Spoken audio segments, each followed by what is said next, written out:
Hello everybody, in this video I'm going to relocate the washer bottle, what we see here. Originally when I bought the car, the bottle was fitted just beside the servo. I think a good place to locate the washer bottle for the screen wash is just on the diaphragm, what we can see here. So what we're going to do is renew the pipe.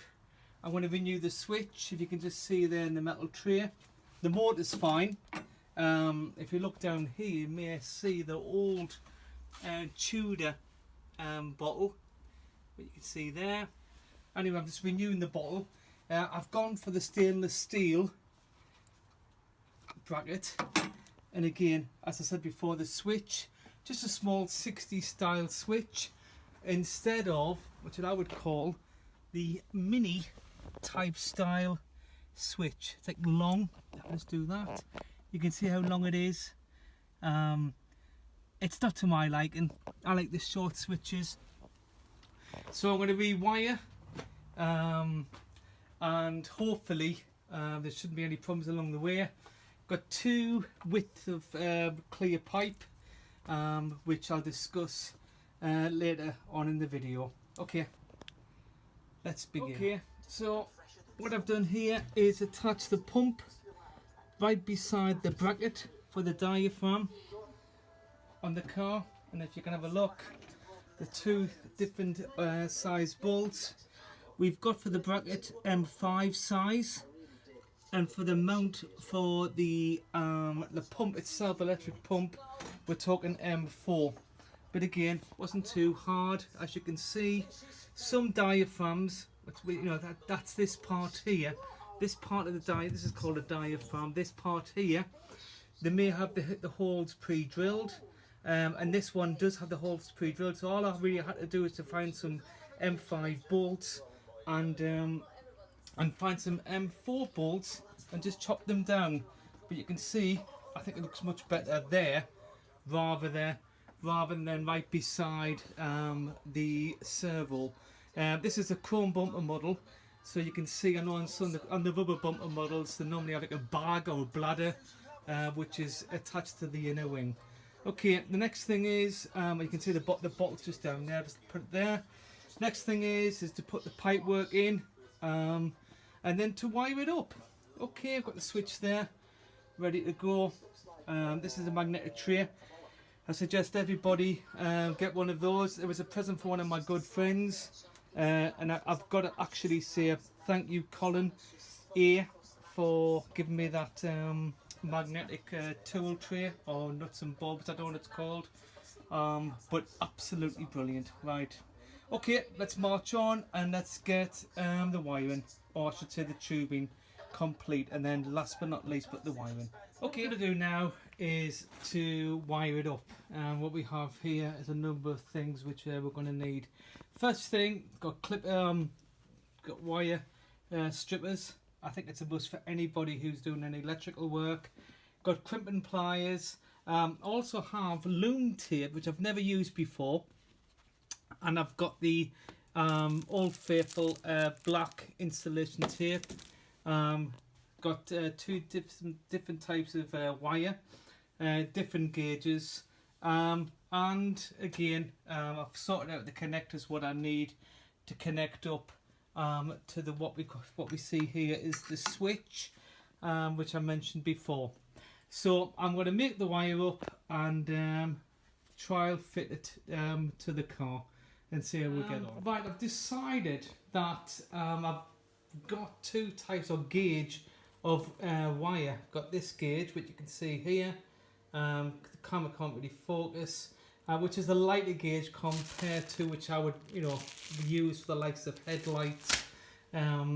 So for the windscreen washer, I'm going to use this lighter gauge wire again, positive and negative, and doing that, I'm going to step down in terms of these smaller spade connectors. Again, I'm going to fit an inline fuse. I think every circuit classic cars should be fused. fuse boxes in classic cars are not too good, and I honestly think that, you know, you should be looking at the modern way of fitting relays to each circuit, just to take off the load on the wiring, it's far safer and trying to prevent fire within your wiring loom. So I've got loom tape, as I said before, I've got black installation tape, inline fuse, crimps. I think these are absolutely brilliant, these wire cutters. I think it's a must for everybody. Again, you can see the blue corresponds, the crimping, with the colour.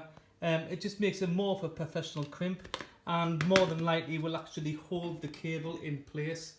I've measured out, I need 220 centimetres of cabling, black and red. I'm going to make a loom, and then we'll take it from there. Okay, see you in a moment. As you can see, I'm just in the middle of making the wiring loom. You might see that there's different colour connectors, and that's because of the thickness of the wire. Unfortunately, I think next time when I build a loom, I'll just make sure that I buy the other size fuse holder. But you can see that's going to connect onto the motor. It's going to route round, and I'm going to earth this cable to the body of the car, and then this will go straight to the switch, which will be in the dash. So I don't want to tape the full loom until I know exactly where I need to mark it to. Then I'll actually complete the loom, and then we'll take it from there. Right, okay, let's keep going. Okay, what we have here, I've wired it up. Here we go, you can see there.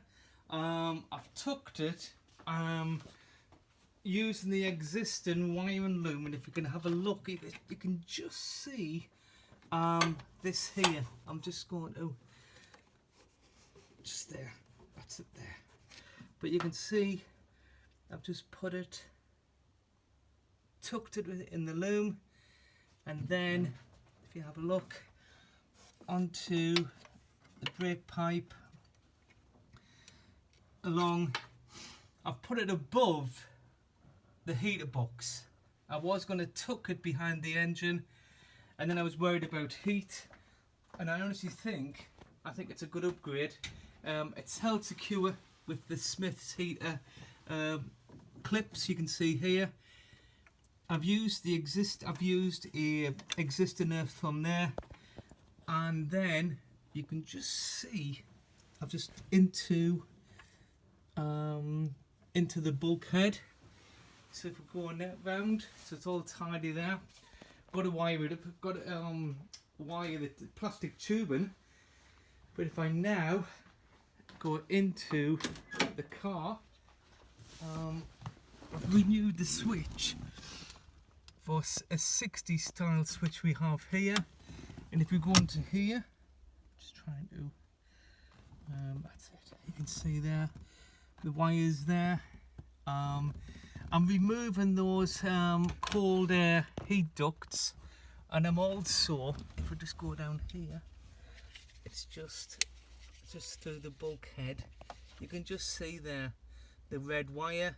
I put a rubber grommet in there. I just need to fit that properly, but that's wonderful. So it's coming on. So what we need to do now is remove the plastic. I'm trying to, I wonder if it'll go that way. You can see there, you can see the rubber tube that goes up to the top. It's held in by a bolt. I might actually undo the bolt and renew the seal outside the car, but things are looking good, and I do like the 60s style switch. As you can see, what the car was a different colour. I think that's Harvest Gold, but I think a lot of MGs have had colour changes. It does say red on the logbook, but yeah, it's had a colour change for the best. Okay, let's get on. Okay, what I've done now is actually taken the washer jet off. Just give it a good clean. I'm going to renew the tube, but it's basically fastened with a bolt. So I'm going to clean the bolt up. I'm going to put a new washer on. as in rubber washer, just to basically keep out the weather really. This doesn't really go, the car doesn't really go out in the rain. If it has to, it has to, but I'm not that type of owner who thinks it can drive in all weathers.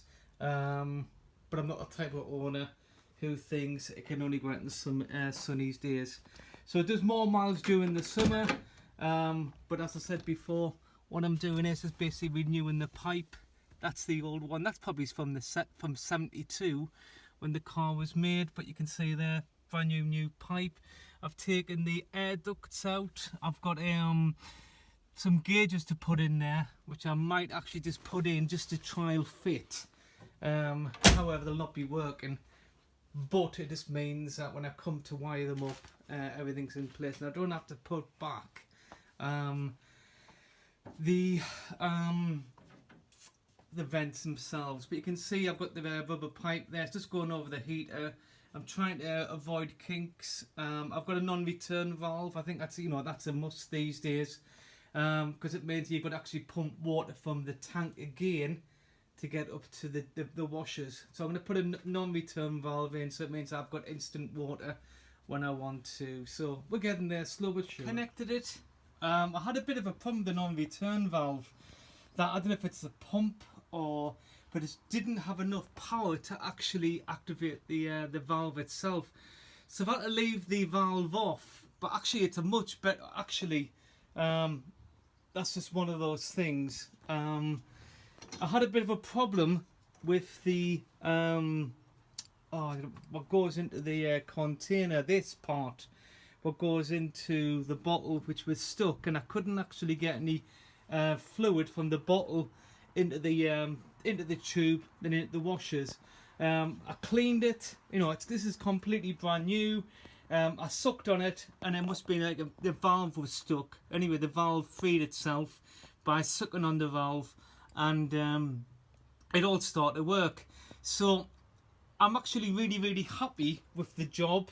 As you can see, you can just see there the tube which goes round, and then into the car. When I've got more time, I'll probably maybe think of other ways where you could actually cable tie it down. But for the time being, I'm actually over the moon. It was far better. It was located over here, and it's just so many things. You've got the air filters, you've got the fuel, you've got the servo. Where now it's got its own little home. I know some people may laugh, but it has got its own little home.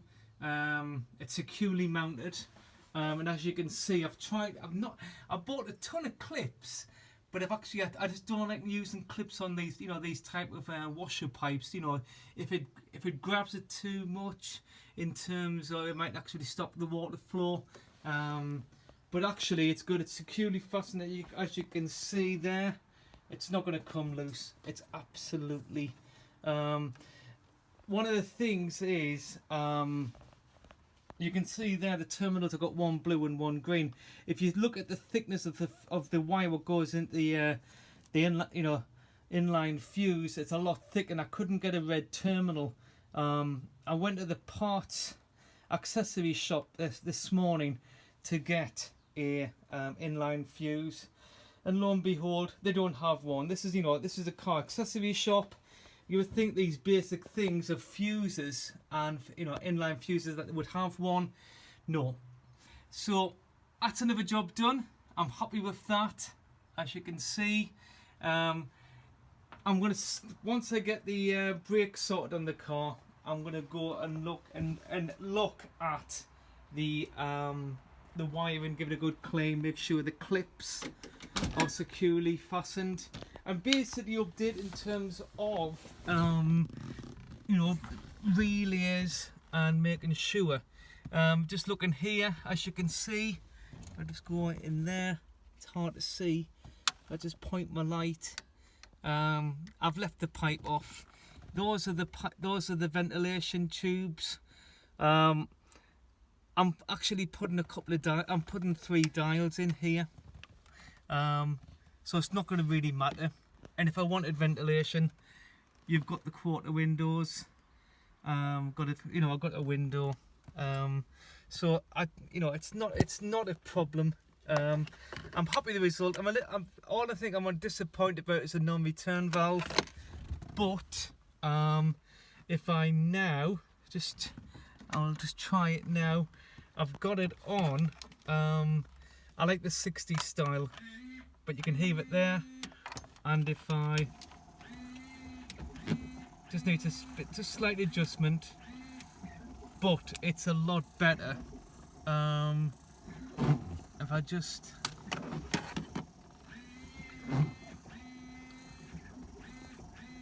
I think that's absolutely wonderful. Plenty of water there. And again, yeah, absolutely wonderful. I'm happy with that. Well, that's another job done. On to the next job, which is going to be the fan belt, realigning the fan belt. And just to draw your attention to this, I'm going to show you. I'm going to show you what I mean by aligning. If you just look on there, just look at the alignment, you can see that the alternator is just set slightly off to the left. So I've got a fan belt to go on. Looking now, I haven't got my glasses on, but I've got a new fan belt to go on, so that's going to be my next job. Right, I hope you've enjoyed this video. This video is basically designed for people who are non-mechanics and just want to tinker and just make their MGs or any car, Morse, Minor, Mini, Classic Mini, just make them better or make them look better. But I'm really happy with that. I am really happy. It just looks better. And I've seen a load of MGs. I've seen MGs with the bladder, which is on. It's been on where the air filters are, which again are right beside the exhaust. I just don't like the idea. I just think it just sets back. I wouldn't put it on this part of the diaphragm with the cold air coming in. Let's pretend that we're driving and it's maybe what 2, 3, 5 below. I don't. Those pipes would freeze, or you'd have to have a very highly concentrated mixture of screen wash. Where I think there, I think is a really good place. I've seen a load of MGBs in that place, and I think it's absolute. I think that's the perfect place. I think that is the nice place for washer bottle. But it's coming on, slow but sure. Alternator next, lights, brakes. There's so many things. It's so much to do.